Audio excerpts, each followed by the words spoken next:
We were a regular family. Me and Eric, my daughter, and the baby, he was 7 months at the time. It was a normal Saturday. Eric and I had woke up. We started to clean the house. After we cleaned, we decided to run some errands. We gathered the children. We put them in the car. We decided to come back home so Eric could get ready to go to work. We pulled up to the apartment. The kids were in the back seat. We were all laughing and talking and listening to music. There was an alley right next to our apartment door. So as Eric was proceeding to park, I just saw an individual step out of the alley. As soon as he stepped out, he just presented himself and stood tall.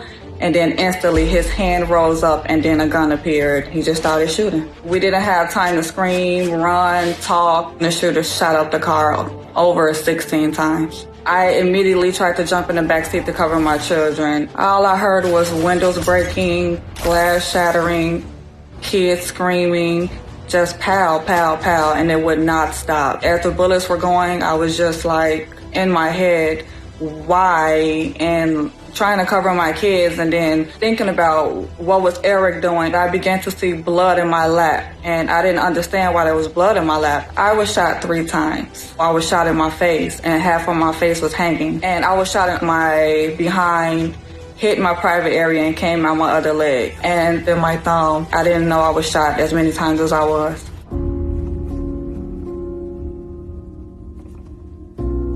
His head was hanging, blood was coming from his nose, and I think I just blocked the whole world out at that moment and just stared at him. I couldn't move, I couldn't scream. The neighbors came running to our aid. They snatched my babies out the back seat. 2 gentlemen were trying to get Eric to wake up. They kept shaking him, and he would not wake up.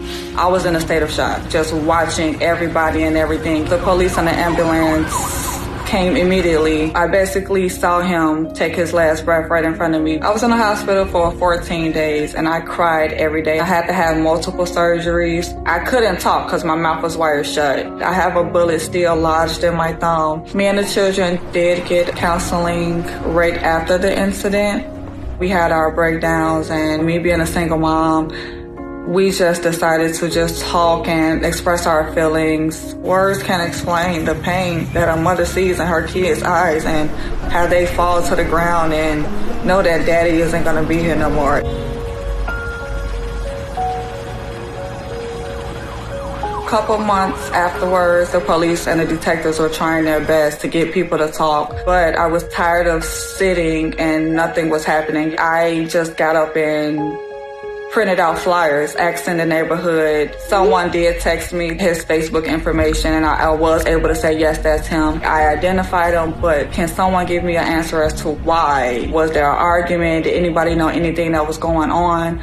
It's been 5 years and I still have no answer as to why that person did that to us. Trial should be coming up in November. Guns are not good if they're used incorrectly, so just talk it out, get help. I just thank God every day that I'm not paralyzed. I'm still able to walk and talk and take care of my children. I was given another chance at life, so I know I have a purpose to spread awareness, to spread positivity, and to say keep going. This is my survivor story. What's yours?